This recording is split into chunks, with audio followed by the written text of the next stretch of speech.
Hi everybody out there in cyberspace, I'm Sharif, and I'm here with productionhackers.net. So today I'm going to be talking about some tips I received from my aunt, who's actually someone who has played in the Olympics, as well in table tennis back in the late 80s, representing Canada, and who's also actually a winner, a gold winner, with Canada's, I think it was 40 and over FIFA soccer team. Basically, they won against Australia. I'm not sure exactly what year it was. Maybe it was not that long ago, like around 2008 or so. Anyway, I would have to confirm that later. But the point is, I'm here to bring you some tips that I basically wrote down as notes, asking her questions about, how to deal with. My question actually in particular was how to deal with, weak mentality. Like if say you have all the skills and all the talent, which like some sports players might have, but you don't basically have the mentality. So if something doesn't go right, even though you have everything perfect, then you become weak and you struggle. It brings you down, and then you can't lift yourself back up, and then you lose because you don't have the right feelings, even though you got everything you need. So you get into a negative spiral. So that's people with a weak mentality, weak mental. I was asking her, what are your tips for that? So she gave me some tips, and I also started to remember other tips that she's often given us, and I was trying to remember things from her and so on. And so I just wrote as many things as I could, and so I'm going to expound on those here today with you. All right, so the first thing is to create and follow a plan. So yeah, this is pretty basic. This is not just her, but also my uncle, who's president of ITTF, International Table Tennis Federation. They always talk about having a plan. Like he's often said that, it doesn't matter if you're planning, to, let's say, go to the moon, but then you end up, in a foreign, exotic place doing, a different kind of work. The point is to have a plan because it's going to lead you somewhere, and it might not be exactly where you thought you were going to go, but it's going to lead you somewhere. Whereas if you don't even have a plan, you're not going anywhere, whether it's exactly where you want it or not. And I personally think, from my personal view, I think it's like, yeah, you can go to where exactly you plan to go, but just be sure to know what you really want, because sometimes people think they want something, but they don't really know that there's maybe something better than they can even imagine. So that's my little tip there. And she's very much about, being organized, and so is my wife, having a plan. That's basically what a lot of people say. Brian Tracy as well, he says that as well. You gotta make a list, prioritize, and go with your A, your B, your C, your D, your E tasks, and so on, and prioritize and go with those A tasks first, the hardest, most impactful things.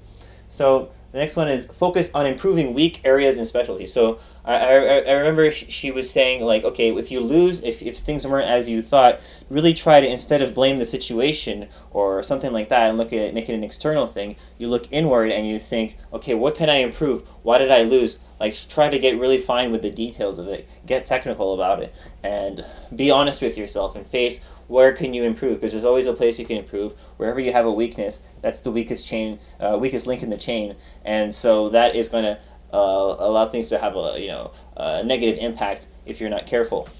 Okay.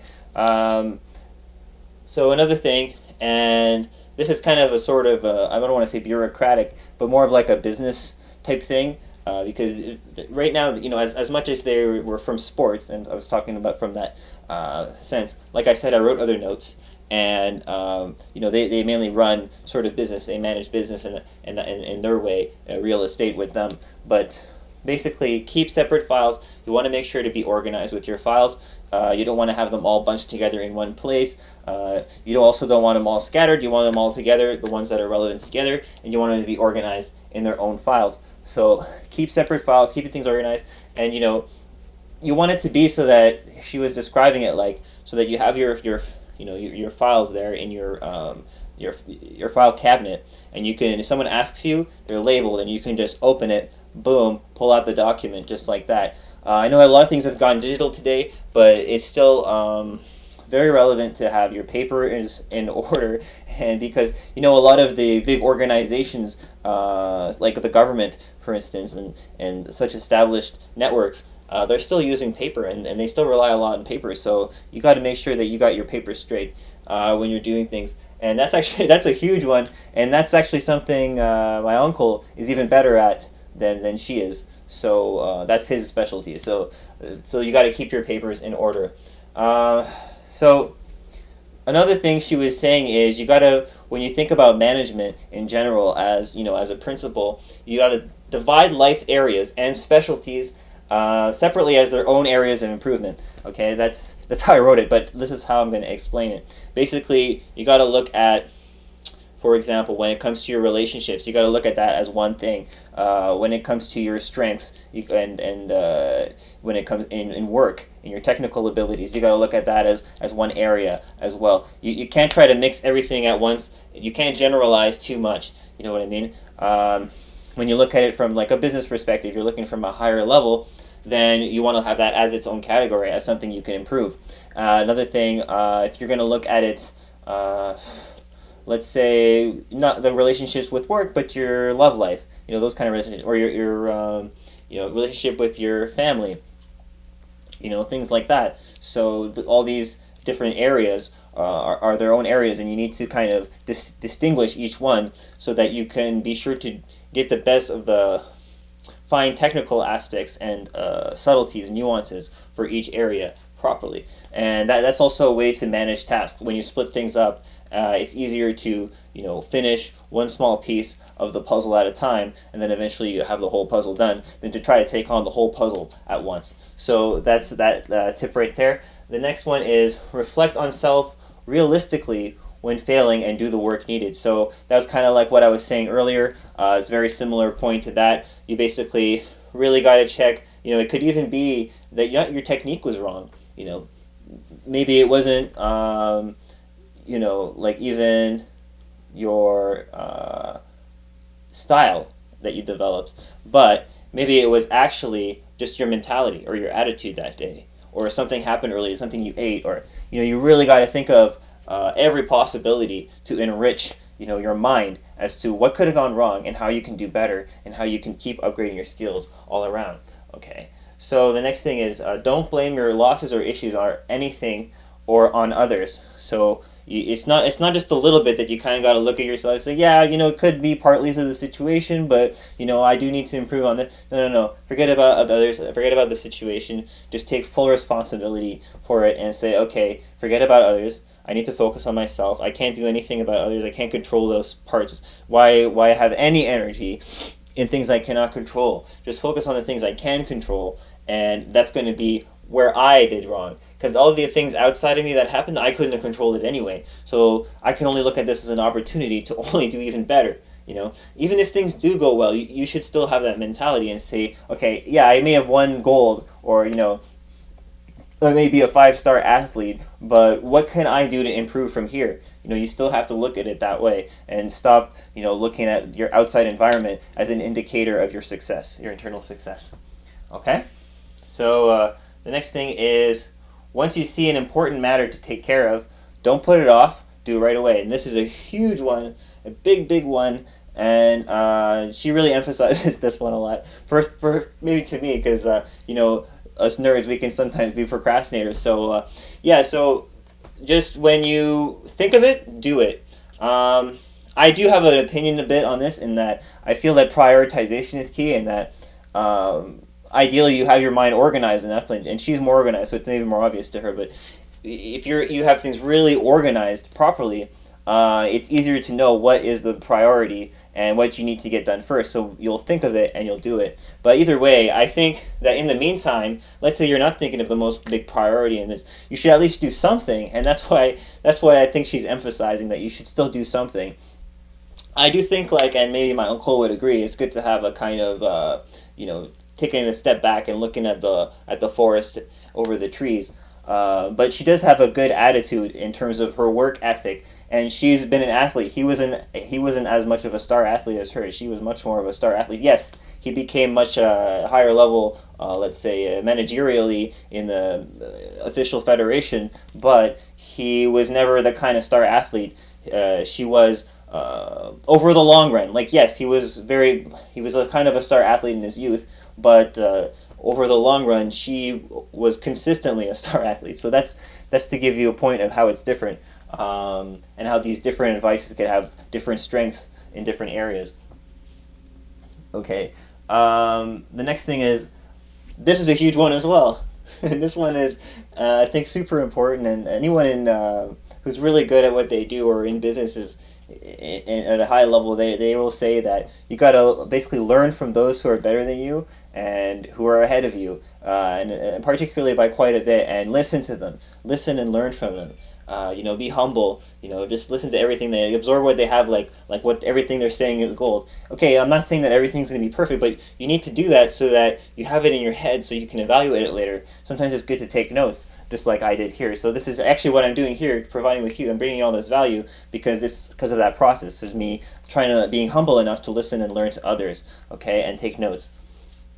Okay, yeah, I already mentioned having your papers ready and easy to access earlier before. So that was talking about separate files. I was talking about organizing life, and I also mentioned that it should be easy to access. So do kinds of things to create more convenience for yourself in being organized, so that you have a system, so you're not looking all over the place and oh, it was here this time and it's not here that time. Everything should be always in the right place at the right time, just easy for you to get to. This could be excellent inspiration for developing software, for instance, like CRM software, when people have to deal with a lot of data and are trying to organize their things. Or even just business applications for organizing documents digitally. It's the same concept. Whether it be with your real documents or your digital documents, you want to have them organized. Like your files, I'm not just all thrown on the desktop or just randomly in random folders, but or folders that have relevant names to each of those kind of documents, all the same kind of documents together. I mean, you can get fancier and fancier, but you want to get some level of organization there, one way or another, whether it's in third-party solution or just within the operating system itself. All right, so the next thing is look to the next thing. So you're ready. So this is interesting because I remember this from actually I was practicing some table tennis, and I was also learning at some point a little bit from my aunt, and I just had listened in general to different advice when I used to go to table tennis events and watch professionals play, star athletes and so on in the sport. And one thing she was saying about the best athletes was that they don't sit and wallow, over the last miss. They focus on the next hit. They focus on the next hit. Do you know what I mean? They always focus on what's going to be the next thing I can do, because the problem is, while you're sitting there wallowing over the last hit, there's a next hit coming up, and if you don't get that one, then you're going to miss that one too, and so then you're never ever going to catch up, and that's why you're going to keep losing. And so the winners, they never do that. They always look into the next thing, because they know what's already happened can't change, so they got to move on to the next thing. And I think this is also really big for, let's say, it can apply to completely different things like reading books. That's part of your business, that's part of your training, right? You got to train your mind. You got to have the right kind of mind to do a business properly. So you got to train yourself by reading books. So in order to be able to do that, you can't just look at, make sure that you read every single little thing perfectly. Just move on to the next thing, the next chapter, the next chapter. You can always go and read the book again, right? So that's the thing. Look at this. You can always go and hit the gym again and practice, some rounds. It's not like it's the only chance you're ever going to get just because it's the competition at that time, or just because it's that one training session and you want to move on to something else. You got to go deeper. You got to revisit things. You got to get on to the next thing. All right, cool. So the next thing is triple check. This one's funny. She says double check, and my uncle says triple check, so now she says triple check, which means always check several times to ensure that things are confirmed. Everyone's certain about and clear on communications. And also, following up with people, whether it be about something you're doing or about something they're doing, having the initiative to come in and basically say, hey, what's going on with this task that we need to get done, and all that, and always checking all the time. Check, did you get your keys? You sure you got your keys? You got to triple check that. Did you get your keys? So that's what it is all about. It's triple checking, okay? And that also follows into the constantly follow up, which was what I was already saying there. You basically, if you want to make a relationship, if you want to do stuff with people, you might have some points of contact where you end up having a conversation or a little back and forth on some channel or in person or whatever it is. But after that, if you just expect it to just happen again magically, it's not a good idea. We might. I'm not saying it won't, and oftentimes people do that, and it's just kind of random. And then over a long period of time, gradually, they more frequently see each other. That's fine. But if you're a little more proactive, you can try to make it so that within a few weeks it's already a daily thing if you've got the right attitude, not in a pushy sort of way, and it's got to be with the right people. You got to click, but you got to have that effort there, because you have to remember that relationships, like let's say you're in a marriage, okay? If you want this for your business, if you want it to be serious, it's got to be like a marriage, and that's every day. It's an everyday effort to improve. It's not just, when I see ya. No, it's every day, okay? So you got to remember, of course, there's going to be people at different levels, people who are going to be closer and further away, but if you want to have a lot of impact, you're going to need to make those really close, valuable connections, all right? And that's also part of integrating your life, which is important. So the next thing is take the initiative, which I already mentioned, but I was flowing all within there because it's all interrelated.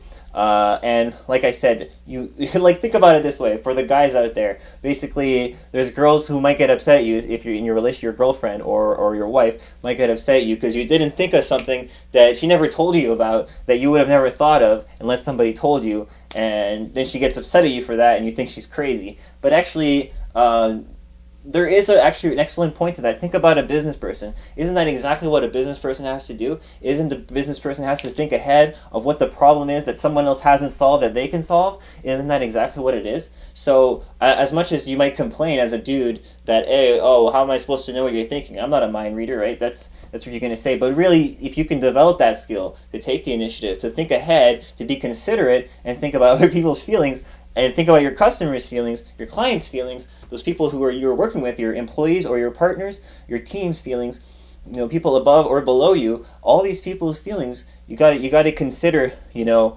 whole situation and what role you play in there. And then, if you can keep your integrity in that, you have so much value, it's undescribable, all right? And so finally, set clear goals is actually, no, so I'm not finally, but next, set clear goals.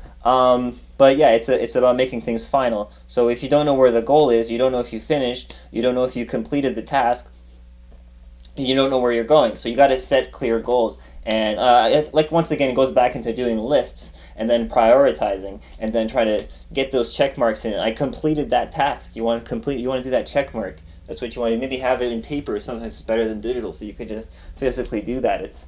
It feels good to do that. All right, and so the next thing is position yourself ahead of the problem. And this is an interesting one because it actually comes from, like I was saying, from training in table tennis. But literally, when the ball is coming, you don't react when the ball gets close to you. Instead, you position yourself, you predict where the ball is going to be before it comes, and then you're ready for the shot. And then you can do a nice finesse. You can do proper technique that way, right? You can't do your proper technique with finesse if you aren't, ahead of the game. If you aren't there before it comes to you. And that's the point. It doesn't just apply to table tennis. You have to be prepared for the situation. Some people say luck is a combination of opportunity meeting preparation, and that's exactly what I'm talking about here. You have to be, position yourself ahead of the ball, position yourself ahead of the problem, okay, so that when it comes, you're ready to deal with it where somebody else isn't. All right, so that's what that is. The next one is always try to figure out what you've been forgetting, avoiding, or missing in important tasks. Okay,